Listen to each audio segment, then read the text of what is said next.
Pour les bilingues que nous sommes, ainsi que pour nos hôtes, il ne serait pas totalement superflu d'introduire le sujet par un petit rappel d'ordre sémantique.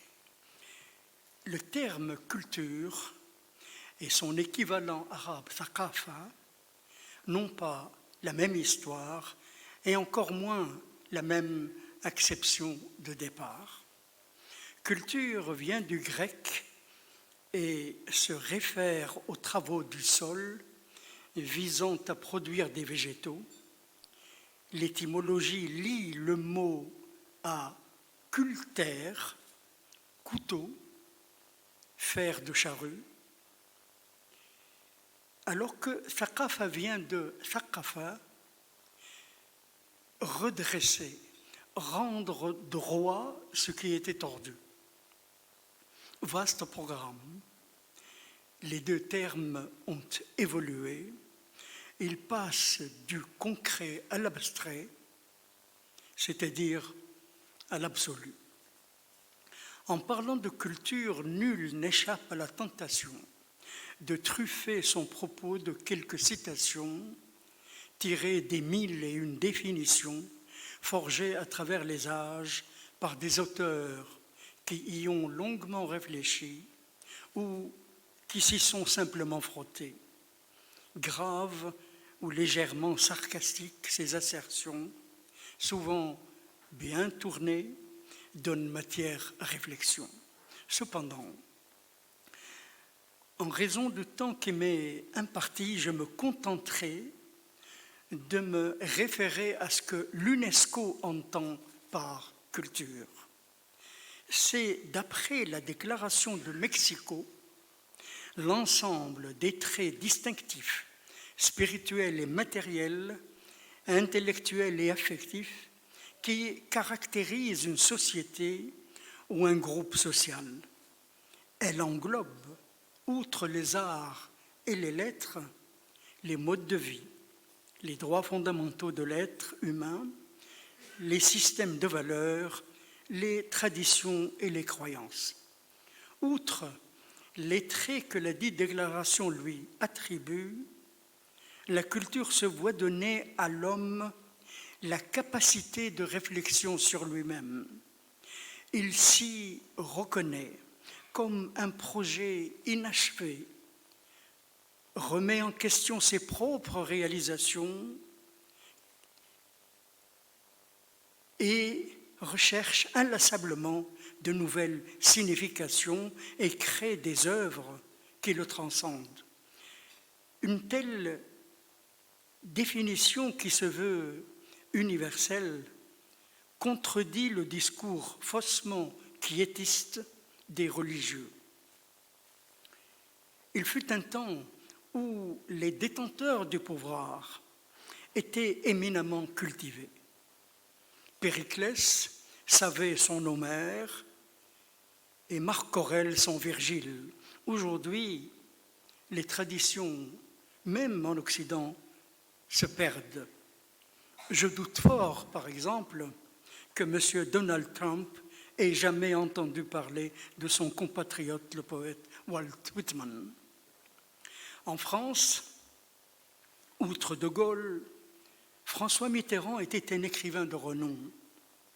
Une amitié l'avait lié à Helmut Kohl, à la question posée à ces derniers, après avoir fini de discuter des relations bilatérales, des problèmes de l'Europe et du monde, de quoi parlez-vous encore ? D'histoire et de littérature, répond le chancelier allemand. André Malraux,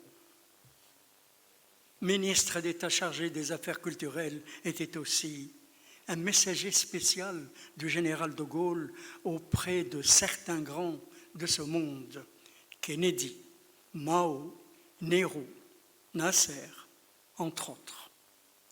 Avant d'entreprendre son voyage au pays concerné, il se documentait pour tout savoir géographie, ressources, PIB, problèmes socio-économiques, rôle sur l'échiquier international.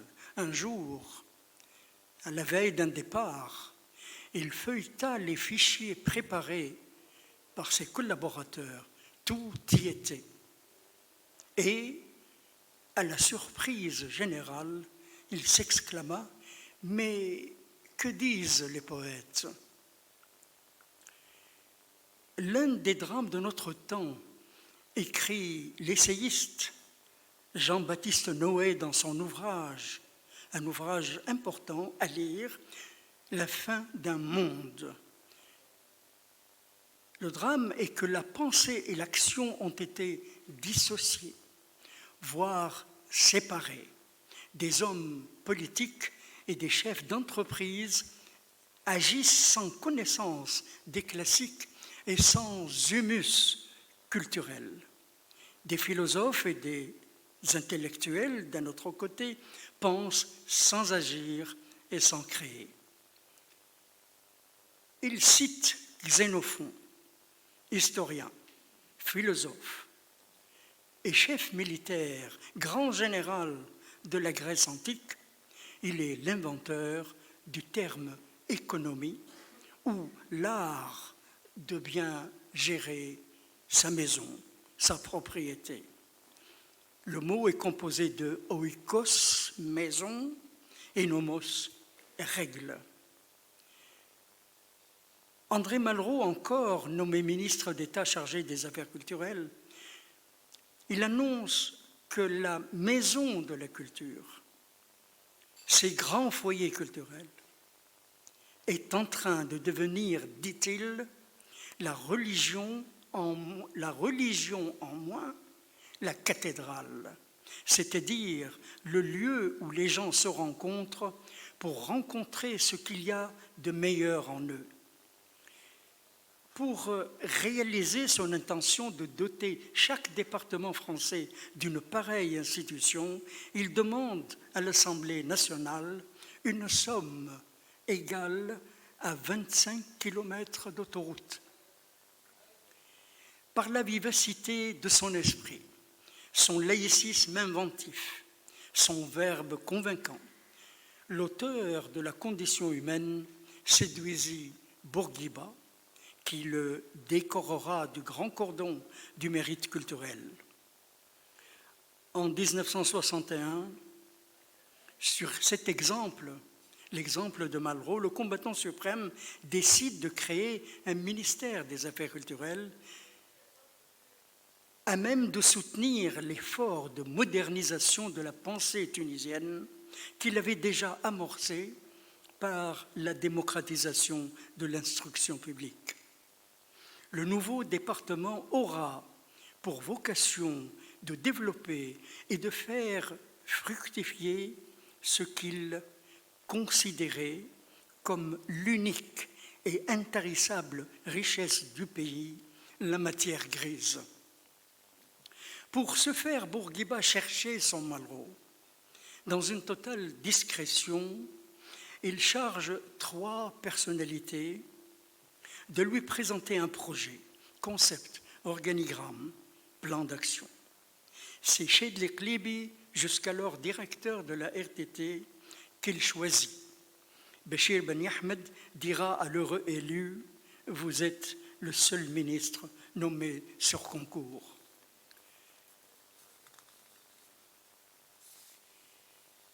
D'un service des beaux-arts rattaché au ministère de l'Éducation, Chedli Klibi crée un département qui prend très vite de l'ampleur.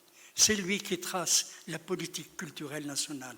Il insiste sur une action tous azimuts, dont la finalité est la promotion de l'homme et la mise au jour des talents. Son slogan, qui est aussi le titre de l'un de ses ouvrages, « La culture, un enjeu de civilisation ».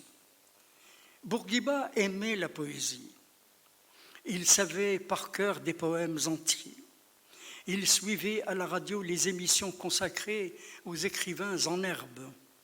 Il les recevait à Carthage, les encourageait, débattait avec eux sur la querelle des anciens et des modernes.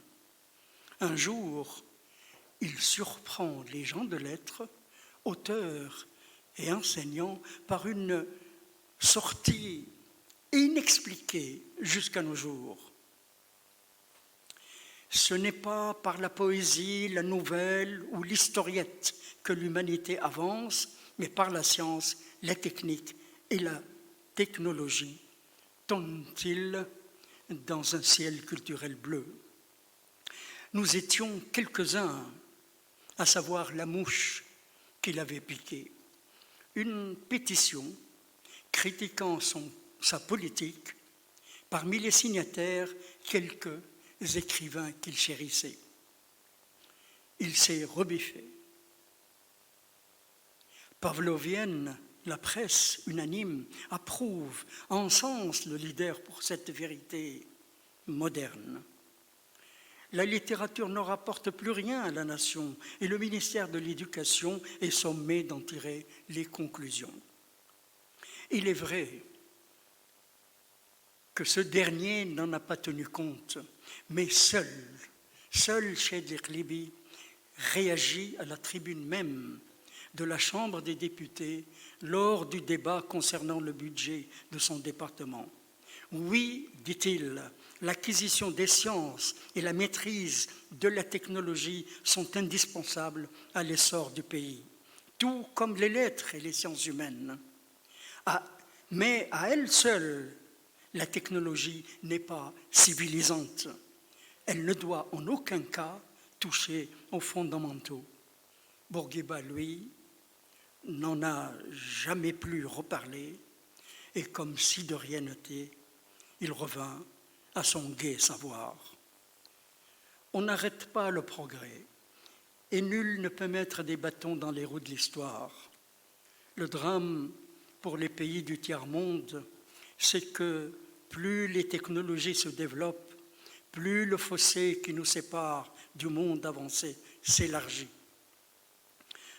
En avril 1955, à la conférence de Bandung, le Pandit Nehru glissa à l'oreille de son ami Nasser 2 mots à méditer.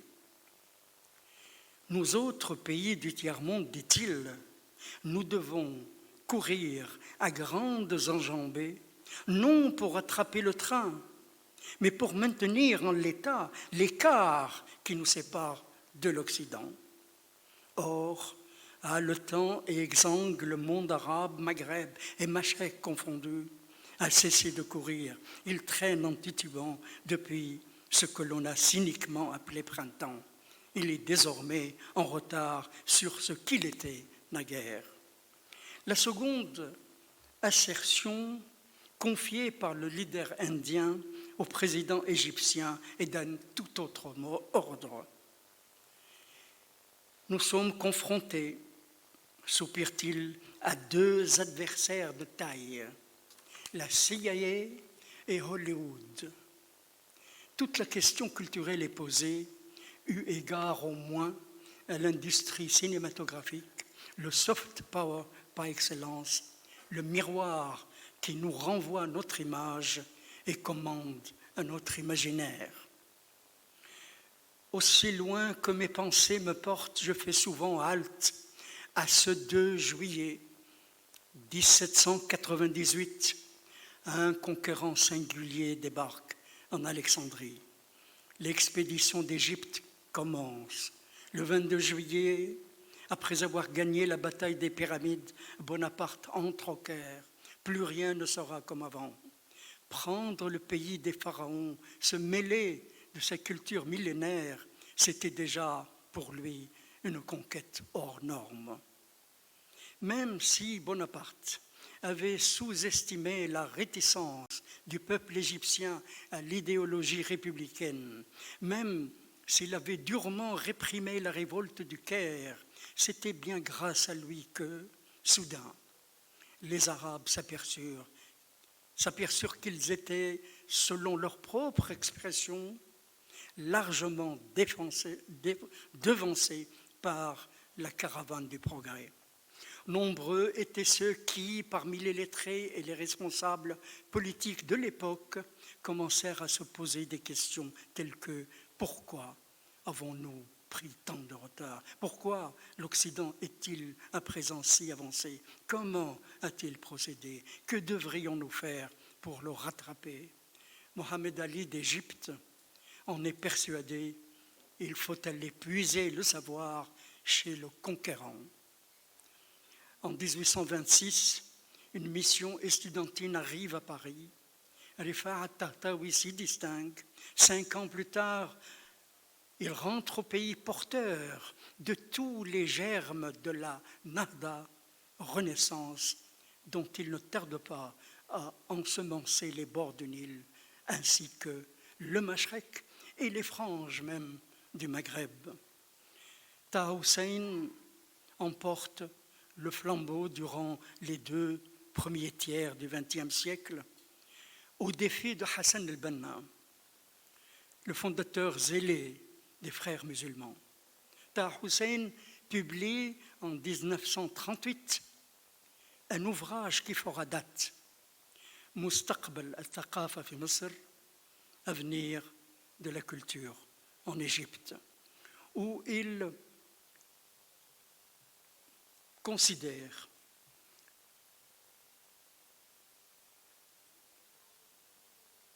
et à ceux qui, contrairement, à ceux qui recommandaient de ne prendre chez l'Occident que ce qui est compatible avec nos valeurs. Or, voilà ce que dit Taha Hussein, le grand penseur, le père de la modernité égyptienne. Il dit « Nous devons emboîter le pas aux Européens, emprunter leur route afin de devenir leurs égaux, leurs partenaires en civilisation, en ce que celle-ci a de bon et de mauvais, de plaisant et de déplaisant, d'aimable et d'agaçant, de louable et de blâmable. Le progrès a toujours du bon, mais on ne peut échapper à ses éventuels effets pervers. Il fut un temps où on allait bigot en Europe et on en revenait gauchiste. Depuis les années 80 des siècles passés, le contraire se produit. Du décès de Rifa'at Tahtawi à celui de Taha Hussein, 2 vétérans de la Nahda, un siècle, basta. Pour quel bilan? Pour rien, dira un intellectuel blasé. Pour ma part, pour sa part, et pour la mienne aussi, Mohamed Harkoun résume ce tumulte en ces termes. On a voulu moderniser l'islam. Les fondamentalistes ont cherché à islamiser la modernité. Celle-ci, résolument séculariste, s'y refuse. Notre problème reste entier. La laïcité est la solution. La Nahda, une époque épique qui n'a pu aller jusqu'au bout d'elle-même, tout comme Khayr-Din, le ministre fondateur du Collège Sadiqi, ou Bayram al-Khamis. Bourguiba lui-même en était. Le parti islamiste tunisien en usurpe le nom sans vergogne, qui s'appelle Nahda maintenant, et surtout sans que personne ne s'en émeuve. Il me souvient des jours anciens, disait Verlaine. Ma nostalgie procède moins du passé que des promesses non tenues d'un avenir fracassé. Le plus grand échec des pays issus de la colonisation est illustré par la fuite des cerveaux et des énergies. Atteints par le syndrome de Lampedusa, des jeunes de plus en plus nombreux, voire des familles entières prennent le large et paient un lourd tribut humain à une mer dont ils ne savent ni l'histoire ni même le nom. on parle de 33% de Tunisiens qui désirent s'expatrier. La Tunisie est en crise. Or, en amont ou en aval des crises, il y a toujours un déficit culturel aggravé par un excédent cultuel. Merci de votre attention.